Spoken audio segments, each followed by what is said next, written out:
One, a fiery furnace is driven in rage. The other is a system of the world that drives our age. Both dynamic and unpredictable, their damage cannot be said but undone. Volcanoes leaves marks in our land, while the economy leaves marks in our history. In this documentary, we will explore how volcanic eruptions affect economies.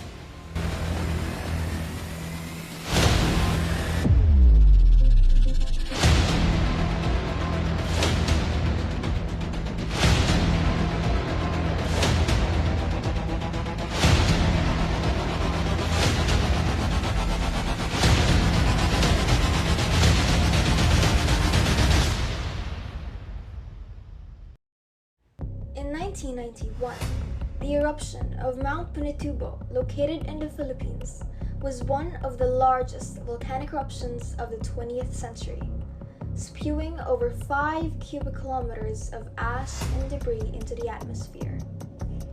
The eruption caused widespread damage and economic disruption in the region.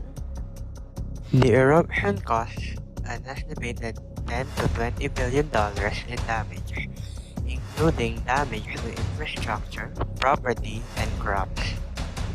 In addition to the immediate impact, the eruption also caused long-term economic damage, including a decline in tourism and a reduction in agricultural production due to the ash covering the land.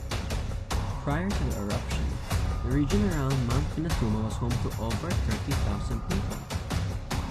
Many of these people were forced to evacuate their homes, causing additional economic disruption.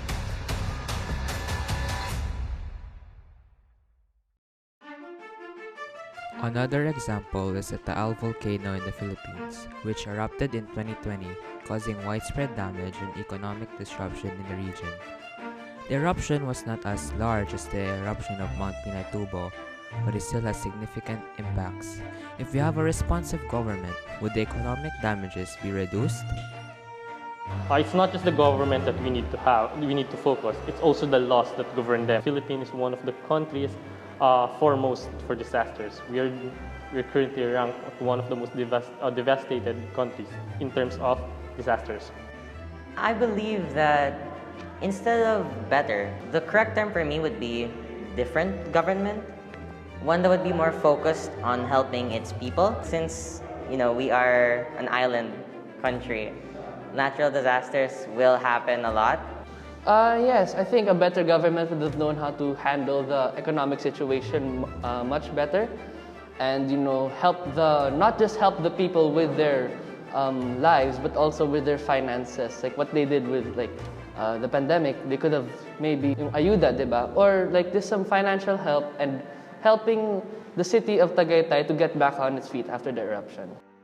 The eruption caused an estimated $51 million in damage, including damage to infrastructure and agriculture. It also caused a decline in tourism and a reduction in fishing and farming activities in the region.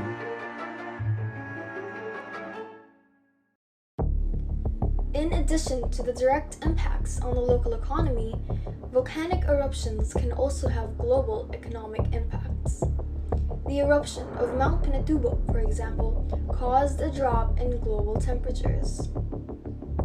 In this graph, it can be seen that the temperature before the eruption is on a constant rise at its peak at 3 degrees Celsius.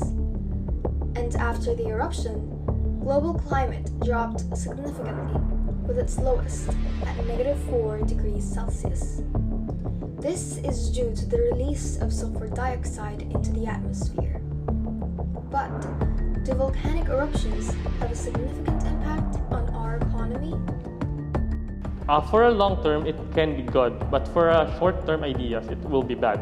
The first destruction and then the evacuation, the early destruction that it will cause is bad. But for example, like we have in volcano, every time that a volcano erupts, the lava that it makes is good for a fertile soil.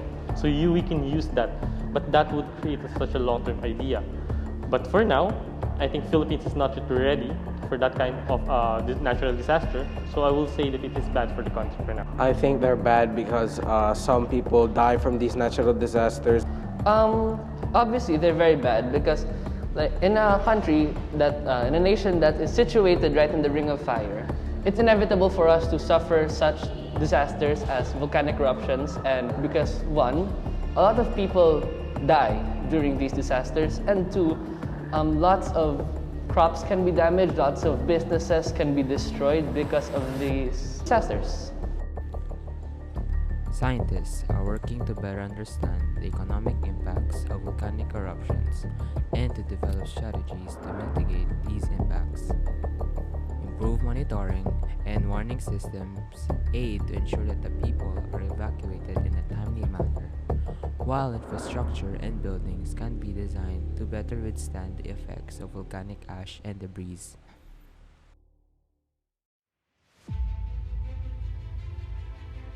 Despite the significant economic impacts of volcanic eruptions, communities will recover with time and effort. Rebuilding efforts can help to revitalize the local economy and provide opportunities for growth and development. But a question still remains: is the Philippines ready for another volcanic eruption? Current Metro Manila is not yet ready for it. We are currently overpopulated and overpolluted. A natural disaster like the Pinatubo would cause billions of loss in economy in the Philippines. The only thing that we can afford right now is a small destruction or small volcanic eruptions like in Tagaytay. But on a large scale, we will not have an ability. Although I think it's inevitable, I think that we can't afford it. Like I said, it's inevitable if we would be having a natural disaster right now. But obviously, with our current economic state, I think it wouldn't be beneficial, and we wouldn't be able to handle it as well as if we had a good economy. The economic damage brought by volcanic eruptions is inevitable, just like how one cannot prevent volcanoes from erupting. In short, natural disasters such as volcanic eruptions increase scarcity and reduce the output of economies. The poor suffer disproportionately from the loss of economic assets. Natural disasters destroy farms, livestock, workshops, and equipment. With these events, would the Philippine government start focusing more on its response to natural disasters, not on the people, but on the economy as well? Yes. The first response that we were able to make, the faster the response is the faster that we will be able to recover. The moment that we're able to respond immediately for the people's needs, they will get back to their house and continue their lives. The longer that we prolong the response that we have, the longer that we are able to recover, economically speaking, and the longer that we are to focus on that response. That means we are losing money on such a long-term response. I believe that since we are an island country, natural disasters will happen a lot. So we need to be a lot more prepared for them. And once we do that, the rest of our country, in economy and the people's lives will improve. Families may be forced to sell off assets to meet basic needs. Rural families in drought-stricken regions often sell cattle to purchase food.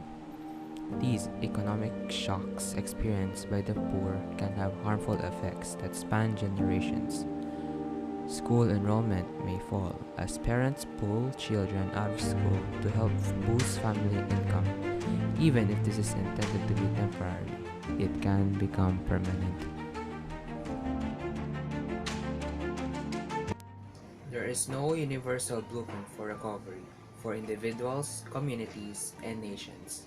The process of economic rebuilding is unique to each country that is affected by natural disaster. There are challenges and difficulties that are common to most countries. However, understanding them is important. If policies and actions are to reduce the human suffering that occurs when disasters strike,